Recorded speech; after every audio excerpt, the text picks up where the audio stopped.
Hello student. Previous video में आपने chapter 5 में what are the condition required for success of democracy,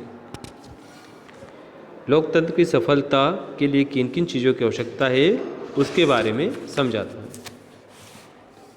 आज के वीडियो में हम एक और महत्वपूर्ण प्रश्न है चैप्टर 5 का, उसको समझेंगे। जैसा कि आप अपनी स्क्रीन पे देख रहे हैं, हमारा आज का प्रश्न है how is a government formed in a democracy. How is कैसे, अ गवर्नमेंट फॉर्म यानी कि सरकार बनती है, किसमें? इन अ डेमोक्रेसी, लोकतंत्र में सरकार कैसे बनती है। लोकतंत्र में जनता के चुने हुए प्रतिनिधियों के माध्यम से हमारे देश में सरकारें बनती है, तो कैसे बनती है इसके बारे में पूछा जा रहा है कि डेमोक्रेसी में शासन का दायित्व सरकारों के पास रहता है, नीतियों को लागू करवाने का दायित्व शासन का सरकारों के पास रहता है। तो किस तरह से ये सरकारें चुनी जाती है देश में लोकतांत्रिक व्यवस्था के अंतर्गत। चलिए आंसर को समझते हैं। इन अ डेमोक्रेसी, लोकतंत्र में, the people of the country, देश के लोग यानी जिस देश की गवर्नमेंट चुनी जाती है उसी देश के लोग इलेक्ट द गवर्नमेंट, सरकारों को चुनते हैं, सरकारें बनाते हैं। कैसे? Only the citizen of country, यहाँ पे एक बात ध्यान देना है आपको कि यहाँ पर शब्द आया है सिटीजन। देश में हो सकता है बहुत से लोग निवास करते हो, लेकिन सिर्फ जो देश का नागरिक है, सिटीजन मीन्स नागरिक, जिसका नाम मतदाता सूची में हो और जो देश का नागरिक हो, जिसके पास नागरिकता हो संबंधित देश की, वही व्यक्ति वोट कर सकता है। Of country have the right to vote, उसे ही वोट देने का अधिकार होता है। तो संबंधित देश का जो नागरिक है वही वोट दे सकता है लोकतांत्रिक व्यवस्था में। दे इलेक्ट देयर रिप्रेजेंटेटिव्स। अब यह भारत की बात अगर की जा रही है, दो तरीके होते हैं अपने रिप्रेजेंटेटिव को चुनने का, डायरेक्ट और इनडायरेक्ट। भारत में सरकार बनाने का इनडायरेक्ट तरीका इस्तेमाल किया जाता है। यहाँ पहले जनता अपने रिप्रेजेंटेटिव का चुनाव करती है और वो रिप्रेजेंटेटिव से बाद में फॉर्मेशन ऑफ गवर्नमेंट होता है। तो सबसे पहले जनता इलेक्ट देयर रिप्रेजेंटेटिव, अपने प्रतिनिधियों का चुनाव करती है। हु फॉर्म द लेगिस्लेचर, जो विधायिका का गठन करते हैं, जिनसे विधायिका बनती है।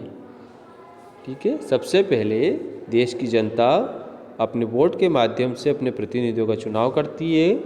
वो सब प्रतिनिधि मिलकर देश की लेगिस्लेचर यानी कि विधायिका का बनाते हैं। The political party which has the majority. अब इसमें से अलग अलग राजनीतिक दल के लोग चुनाव में खड़े होते हैं और जिस पॉलिटिकल पार्टी को यानी राजनीतिक दल को मेजोरिटी, यहाँ पर अलग अलग पार्टियाँ चुनाव में खड़ी हुई और जिस भी पार्टी को मेजोरिटी मिली, जिसकी संख्या अधिक हुई, उनकी सीट लेगिस्लेचर में ज़्यादा है, फॉर्म द गवर्नमेंट, वो सरकार बनाते हैं। वो राजनीतिक दल सरकार बनाता है जिसके पास बहुमत हो। ठीक है, मेजोरिटी, बहुमत। The representatives of other political party.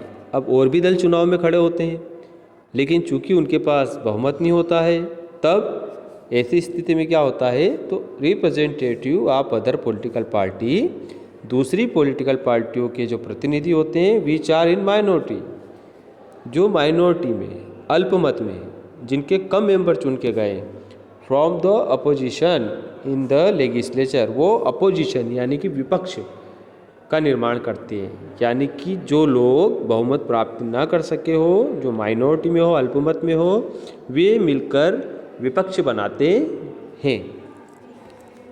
ठीक है।